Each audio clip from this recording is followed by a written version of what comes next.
హరే కృష్ణ. ఇప్పుడు ధర్మరాజుని చూసి చెప్తాడు, ధర్మరాజా నువ్వు జూదానికి వెళ్ళినప్పుడు నాకు చెప్పకుండా వెళ్ళావు, నాకు చెప్తే వేరేలాగా ఉండేది, ఎప్పుడైనా ఇలా వెళ్ళవద్దు, నన్ను సంప్రదించమని చెప్తాడు ధర్మరాజుకి. చెప్పి ఇంకా నువ్వు ఎందుకు వెళ్ళవలసి వచ్చిందో నాకు తెలుసు, యుద్ధం వస్తుందని నువ్వు వెళ్ళావు, కానీ ఈసారి ఎప్పుడు అలా వెళ్ళొద్దు, నన్ను సంప్రదించమని చెప్తాడనమాట. ద్రౌపదితో మాట్లాడతాడు, అర్జునుడితో ద్రౌపదితో మాట్లాడతాడు, ధర్మరాజుతో మాట్లాడతాడు, భీముడితో మాట్లాడతాడు. అందరితో మాట్లాడిన తర్వాత ఇంకా అర్జునుడి వైపు చూస్తాడనమాట శ్రీకృష్ణ పరమాత్మ. చూసి అర్జునుడు బాధపడతా ఉంటాడు. ఎందుకు అర్జున బాధపడుతున్నావు, నన్ను గుర్తుపట్టలేదా అని అంటాడు శ్రీకృష్ణ పరమాత్మ.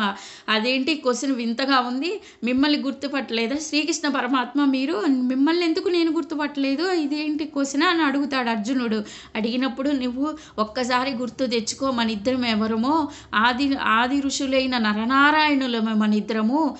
మనం ఈ భూమి మీద ఎందుకు అవతరించామంటే భూభారహరణాన్ని తగ్గించడానికి నేను నారాయణుడిగా అవతరించాను, నువ్వు నరుడుగా పుట్టావు, మన ఇద్దరం కలిసి ఈ నరనారాయణులుగా పుట్టాము, పూర్వజన్మ గుర్తు తెచ్చుకో, నువ్వు నాకు నరుడిగా ఎంత సహాయం చేశావో అని అర్జునుడికి చెప్తాడనమాట, గుర్తు తెస్తాడనమాట. అప్పుడు నువ్వేమీ బాధపడద్దు, ఈ 12 సంవత్సరాల ఈ అరణ్యవాసంలో మీకు చాలా ఋషులు ఆశీర్వదిస్తారు, మీకు అస్త్రాలు శస్త్రాలు అన్నీ వస్తాయి, మీరు చాలా మంచి జరుగుతుంది, మీకు ఇది జరగటం మీ మంచికే, వాళ్ళ పాపం తరుగుతుంది, మీ పుణ్యం పెరుగుతుంది అని శ్రీకృష్ణ పరమాత్మ చెప్తాడనమాట. చెప్పి అప్పుడు చెప్తాడు, నేను ఆ రోజు రాకపోవటానికి నేను యుద్ధంలో ఉన్నాను, ఎవరితో యుద్ధం చేస్తున్నానో చెప్తానని చెప్తాడనమాట. అది నెక్స్ట్ వీడియోలో శ్రీకృష్ణ పరమాత్మ ఎవరితో యుద్ధం చేశాడో అది నెక్స్ట్ వీడియోలో చెప్తా. హరే కృష్ణ.